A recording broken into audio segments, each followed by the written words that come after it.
Assalamualaikum warahmatullahi wabarakatuh. Nabi Muhammad SAW adalah sosok teladan dalam segala hal. Tidak ada dalam diri seseorang yang tersimpan kesempurnaan kecuali ada pada diri Rasulullah SAW. Dalam kitabnya Imam At-Tirmizi dijelaskan bagaimana cara makan dan minum Rasulullah SAW. Salah satu sunnah beliau adalah menjilati jari jemarinya sehabis makan 3 kali. Yang dimaksud jari yang 3 yaitu jari tengah, jari telunjuk, dan ibu jari. Untuk lauk pauk yang disukai Rasulullah SAW bersabda, saus yang paling enak adalah cuka. Beliau juga bersabda, makanlah minyak zaitun dan berminyaklah dengannya. Sesungguhnya ia berasal dari pohon yang diberkahi. Nabi SAW juga menggemari buah labu. Dari Abu Qatadah yang bersumber dari Anas bin Malik dikatakan bahwa pada suatu hari beliau diberi makanan labu atau diundang untuk makan labu. Lalu aku pun mengikutinya. Maka labu itu kuletakkan di hadapannya karena aku tahu beliau menggemarinya. Rasulullah SAW juga menyukai kue-kue manis, madu, dan daging. Ketika Nabi diberi makanan daging, maka diambilnya bagian zir'an. Bagian zir'an kesukaannya, maka Rasulullah mencicipi sebagian daripadanya. Zir'an adalah bagian tubuh binatang dari dengkul sampai bagian kaki. Diriwayatkan oleh Mahmud bin Ghailan yang bersumber dari Abdullah bin Ja'far, selain bagian zir'an, Rasulullah juga menyukai daging bagian punggung. Beliau mengatakan, daging yang paling baik adalah punggung. Selain itu, keluarga Nabi SAW juga menyukai roti. Akan tetapi, keluarga Rasulullah tidak pernah makan roti syair sampai kenyang 2 hari berturut-turut hingga beliau wafat. Syair diterjemahkan ke dalam bahasa Indonesia dengan gandum yang paling rendah mutunya. Kadangkala, syair dijadikan makanan ternak, namun dapat pula dihaluskan untuk menjadi roti.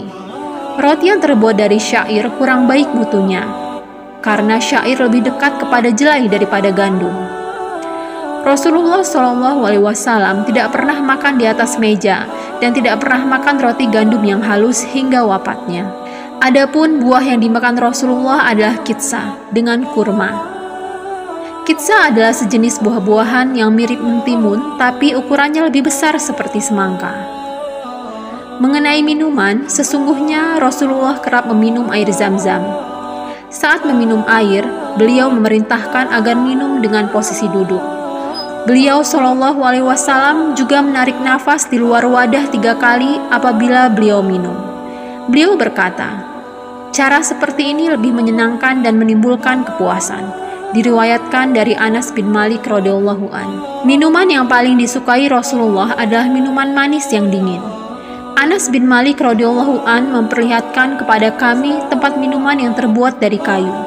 Tempat minuman itu tebal dan dililit dengan besi. Kemudian Anas radhiyallahu an menerangkan, wahai Sabit, inilah tempat minum Rasulullah. Sungguh ke dalam cangkir ini telah kutuangkan berbagai minuman untuk Rasulullah, baik itu air, nabits, madu, ataupun susu. Nabits adalah air kurma, yakni beberapa biji kurma dimasukkan ke dalam air, kemudian dibiarkan semalam sampai airnya terasa manis.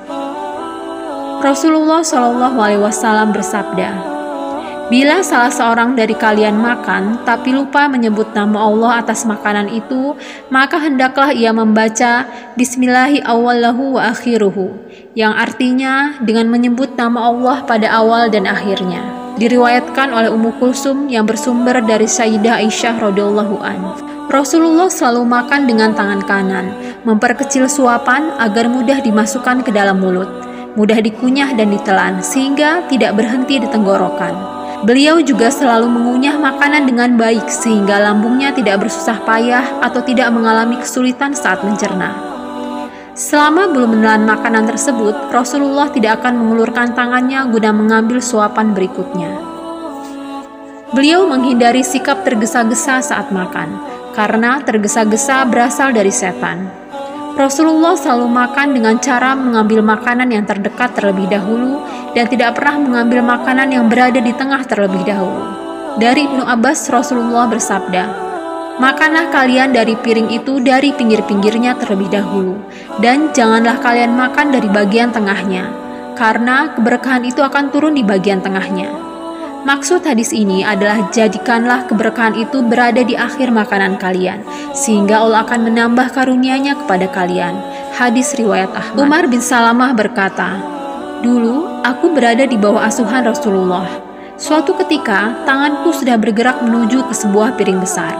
Rasulullah pun bersabda kepadaku, 'Wahai gulam, sebutlah nama Allah, makanlah dengan tangan kananmu, dan makanlah makanan yang terdekat denganmu.' Sejak saat itu, hal-hal seperti itu menjadi teladan yang selalu aku perhatikan saat aku makan." Hadis riwayat Bukhari Muslim. Rasulullah juga memerintahkan kepada kita untuk makan dengan menggunakan tangan kanan, bukan dengan tangan kiri, karena makan dengan tangan kiri adalah perbuatan setan. Jabir meriwayatkan bahwa Rasulullah bersabda, "Janganlah kalian makan dengan tangan kiri, karena setan selalu makan dengan tangan kiri." Hadis riwayat Muslim. Ibnu Umar meriwayatkan Rasulullah SAW bersabda, "Jika di antara kalian makan, hendaklah dia makan salah seorang dengan tangan kanannya. Dan jika dia minum, hendaklah dia minum dengan tangan kanan.